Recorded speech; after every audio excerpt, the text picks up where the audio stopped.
ہماری خداوند یسوع کی انجیل مقدس لوکا کے مطابق اس کا چوتھا باب 31 سے 37 آیات تک۔ اس وقت یسوع جلیل کے ایک شہر کفرنہوم کو گیا اور سبت بہ سبت ان کو تعلیم دیتا تھا، اور لوگ اس کی تعلیم سے حیران تھے کیونکہ اس کا کلام با اختیار تھا۔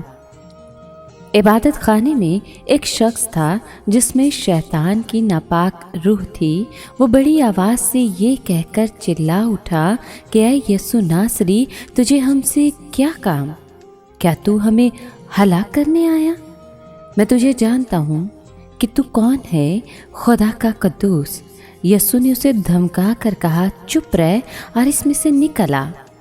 اس پر بدروح اس کو بیچ میں پٹک کر اس سے نکل آئی اور اسے کچھ ضرر نہ پہنچایا، اور سب معتجب ہو کر آپس میں کہنے لگے کہ یہ کیا بات ہے کہ وہ اختیار اور قدرت سے ناپاک روحوں کو حکم کرتا ہے اور وہ نکل آتی ہیں، اور آس پاس کے علاقے کی ہر جگہ میں اس کی شہرت پھیل گئی۔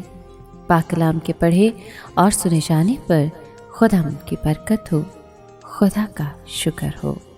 عزیز دوستو، المسیح بادشاہت کی خوشخبری کی منادی کرنے کے لیے تشریف لائے، پیغام الہی سنانے اور لوگوں کے سامنے انجیل کی سچائیوں کو پیش کرنے کا نام ہی منادی ہے۔ تعلیم دینے سے مراد ان سچائیوں کے معنی بیان کرنا ہے۔ المسیح اس پیغام کی منادی کرتے پھرے کہ وقت پورا ہو گیا ہے، خدا کی بادشاہی نزدیک آ گئی ہے، توبہ کرو اور خوشخبری پر ایمان لاؤ۔ خداوند یسوع نہ صرف لوگوں کی روح کی فکر کرتے بلکہ ان کے جسم کی بھی۔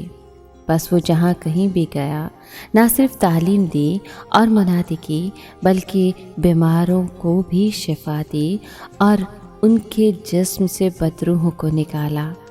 انہوں نے لوگوں کو محض باتوں سے سچائی نہیں بتائی بلکہ اپنے کاموں سے سچائی کو ظاہر کیا۔